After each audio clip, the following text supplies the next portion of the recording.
कल्पना कीजिए, प्राचीन भारत का वह समय जब देश अलग अलग मतों, विचारों और मान्यताओं में बंट चुका था। कहीं कर्मकांड का अतिरेक, कहीं तर्क वितर्क का शोर, कहीं धर्म का स्वर कमजोर पड़ता हुआ और कहीं जनजीवन से आध्यात्मिकता धीरे धीरे विलुप्त होती हुई। ऐसे अस्थिर और विरोधाभासी समय में दक्षिण भारत के केरल प्रदेश में एक साधारण सा घर, एक भक्तिमयी मां और वहीं जन्म लेता है एक दिव्य प्रतिभा शंकर। एक ऐसा बालक जिसका तेज बचपन से ही असाधारण था, जो वेदों को केवल पढ़ता नहीं था, समझता, जीता और अनुभव करता था। यही बालक आगे चलकर पूरे भारत को एक आध्यात्मिक सूत्र में बांधता है। अज्ञान के घने अंधकार को छांटकर ज्ञान का सूर्य पुनः उदित करता है और अद्वैत वेदांत जैसा अमर दर्शन स्थापित करता है, जो आज भी दुनिया को अद्वितीय एकता और आत्मा की शांति का मार्ग दिखाता है। यह कहानी है एक सन्यासी की, एक दार्शनिक की, एक युग परिवर्तक की और एक ऐसे योगी की जिसने मात्र 32 वर्षों में वो कर दिखाया जिसके लिए कई जन्म कम पड़ जाते हैं। भाग 1, बचपन और असाधारण प्रतिभा। शंकराचार्य का जन्म अत्यंत साधारण परिवार में हुआ। पिता शिवगुरु और माता आर्यांबा दोनों ही धार्मिक प्रवृत्ति के थे। शंकर बहुत छोटे थे, लेकिन बुद्धि अद्भुत। संस्कृत की कठिन से कठिन रचनाएं भी वह तुरंत समझ लेते थे। गांव के लोग अक्सर कहते, ये बच्चा सामान्य नहीं, इसमें किसी आर्ष की आत्मा है। माता ने इन्हें संस्कार, अनुशासन और धर्म की गहरी समझ दी। पिता की जल्दी मृत्यु ने घर की आर्थिक स्थिति कमजोर कर दी, लेकिन शंकर का अध्ययन एक पल भी नहीं रुका। भाग 2, संन्यास का संकल्प। जैसे जैसे वह बड़े हुए, उनके भीतर ज्ञान की आग और प्रबल होती गई। उन्हें लगता था कि जीवन का सच्चा उद्देश्य आत्मज्ञान है। एक दिन नदी में स्नान करते समय एक मगरमच्छ ने उनका पैर पकड़ लिया। शंकर ने अपनी मां से चिल्लाकर कहा, मां, मुझे संन्यास लेने की अनुमति दे दो, नहीं तो मैं आज मर जाऊंगा। मगरमच्छ ने पैर छोड़ दिया और मां समझ गईं कि बेटे की जन्मभूमि कुछ और ही है। उन्होंने भारी मन से कहा, जाओ, लेकिन मेरे विधि संस्कार के लिए अवश्य लौटना। यहीं से शुरू हुई उनके महायात्रा। भाग 3, गुरु गोविंद भगवत्पाद से दीक्षा शंकर उत्तर की ओर निकले और नर्मदा नदी के किनारे ओंकारेश्वर पहुंचे।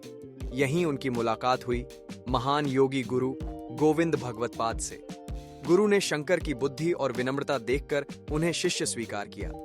शंकर ने वेद, उपनिषद, ब्रह्मसूत्र और ध्यान की गूढ़ विधियां सीखीं। गुरु ने कहा, शंकर, अब तुम ही भारत को सच्चे ज्ञान का प्रकाश दिखाओगे। भाग 4, अद्वैत वेदांत का प्रचार। शंकराचार्य ने भारत के अलग अलग हिस्सों की यात्रा की। जहां जहां जाते उनका एक ही संदेश होता, आत्मा और ब्रह्म दोनों एक हैं, अलगाव केवल अज्ञान है। उन्होंने कहा, संसार बदलता है, शरीर बदलता है, भावनाएं बदलती हैं, लेकिन आत्मा शाश्वत है, वही एक सत्य है। उनकी शिक्षाओं ने लोगों के भीतर की भय, भेदभाव और विरोध की दीवारें तोड़ दी।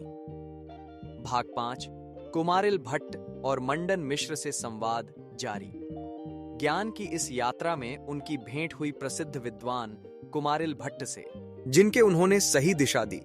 अगर भारत की वैचारिक एकता चाहिए तो तुम्हें न केवल शिक्षा फैलानी होगी, बल्कि लोगों के भ्रम दूर करने होंगे। फिर उनकी भेंट हुई मंडन मिश्र से, जो विद्वान और दार्शनिक थे। मंडन मिश्र ने शंकराचार्य को चुनौती दी, तर्क वितर्क में प्रमाण और अनुभव के आधार पर। शंकराचार्य ने अपने अद्वितीय ज्ञान और शांति से उन्हें परास्त किया। मंडन मिश्र ने शंकराचार्य के पैरों में सिर झुकाया और कहा, हे महापुरुष, तुम्हारा ज्ञान ही सच्चा प्रकाश है। यहीं से शंकराचार्य की प्रतिष्ठा पूरे भारत में फैल गई। भाग 6, 4 मठों की स्थापना। शंकराचार्य ने महसूस किया कि केवल ज्ञान फैलाना ही पर्याप्त नहीं है। उन्होंने 4 मठों की स्थापना की। 1 श्री द्वारका मठ पश्चिम, 2 श्री जगन्नाथपुरी मठ पूर्व, 3 श्री ज्योतिर्मठ उत्तर, 4 श्री श्रृंगेरी मठ दक्षिण। इन मठों का उद्देश्य था ज्ञान का केंद्र बनाना, जहां विद्यार्थी पढ़े, आत्मा की शिक्षा ले और भारत को धर्म और विवेक का प्रकाश दें। शंकराचार्य ने प्रत्येक मठ के प्रमुखों को दिशा निर्देश दिए कि वे लोगों के भ्रम मिटाएं और अहिंसा, भक्ति और ज्ञान का प्रचार करें। भाग 7, चमत्कार और जनश्रुतियां। शंकराचार्य के जीवन में कई चमत्कारों की कथाएं प्रचलित हैं। कहते हैं, उन्होंने एक बार समुद्र से पानी खींचकर लोगों को दिखाया कि भक्ति और ज्ञान की शक्ति असीम है। एक बार किसी गांव में भीषण अकाल पड़ा। शंकराचार्य ने गांववासियों को समझाया कि सच्चा साधक भय में नहीं फंसता, ज्ञान और धर्म में दृढ़ रहता है। कुछ ही समय में गांव में पुनः समृद्धि आई। इन घटनाओं से उनकी प्रतिष्ठा और बढ़ गई। लोग उन्हें न केवल महापुरुष बल्कि सत्य का जीवित प्रतीक मानने लगे। भाग 8, शंकराचार्य की शिक्षाएं, 10 जिंदगी के सबक। अब हम शंकराचार्य के जीवन से सीख सकते हैं 10 महत्वपूर्ण सबक जो आज भी प्रासंगिक है। 1. ज्ञान की भूख हमेशा बनाए रखें, शिक्षा और समझ कभी रुकनी नहीं चाहिए। 2. सहनशीलता और धैर्य, विपरीत परिस्थितियों में भी शांत रहें।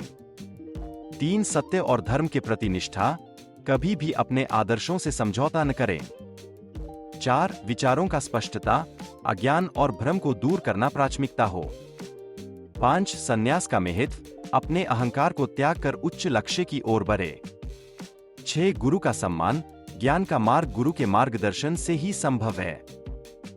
7. लोगों में भेदभाव न करें, सभी मनुष्यों को समान दृष्टि से देखें। 8. समय का सदुपयोग, अल्प जीवन में भी बड़ा प्रभाव डाल सकते हैं। 9. धैर्यपूर्वक विरोधियों को ज्ञान से समझाए, हिंसा से नहीं।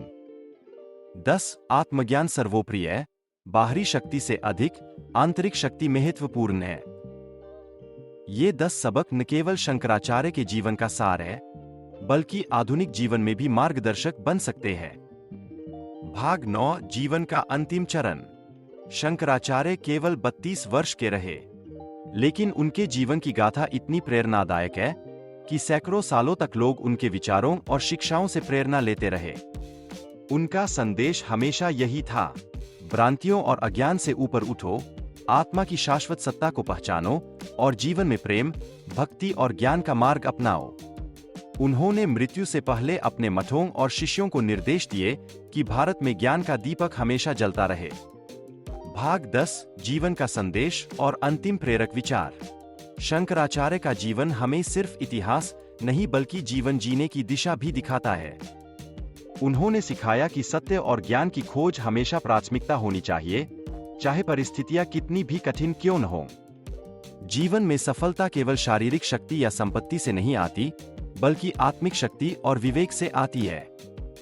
उन्होंने यह साबित किया कि अल्प आयु भी महान कार्य कर सकती है, यदि दृढ़ निश्चय और उच्च उद्देश्य हो। शंकराचार्य की शिक्षाएं हमें याद दिलाती है कि 1. ज्ञान का प्रकाश हमेशा अंधकार से जीतता है। 2. धैर्य और संयम जीवन में सबसे बड़ी शक्ति है। 3. सच्चा संतोष बाहर की वस्तुओं में नहीं, बल्कि अपने भीतर के आत्मज्ञान में है। 4. दूसरों के लिए जीवन जीना और समाज में योगदान देना ही सच्ची महिमा है। उनका जीवन संदेश हमें यह भी बताता है कि यदि तुम्हारा मन, आत्मा और लक्ष्य एक दिशा में है, तो कोई भी बाधा तुम्हें रोक नहीं सकती। अज्ञान का अंधकार हमेशा ज्ञान के दीपक से दूर होता है। दोस्तों, यही है शंकराचार्य का सबसे बड़ा उपहार, जीवन को गहराई से समझने की कला और अपने भीतर के ज्ञान की शक्ति को पहचानना। दोस्तों, आज आपने एक ऐसे महान संत की यात्रा सुनी, एक ऐसे बालक की कहानी जिसने गरीबी, कठिनाई और समाज की सीमाओं को पार करके पूरे भारत के विचारों को रोशन कर दिया। आदि शंकराचार्य ने साबित कर दिया कि महानता उम्र से नहीं, उद्देश्य से मापी जाती है। उन्होंने हमें सिखाया कि ज्ञान से बड़ा कोई तेज नहीं, सत्य से बड़ा कोई धर्म नहीं और आत्मा से बड़ा कोई बल नहीं।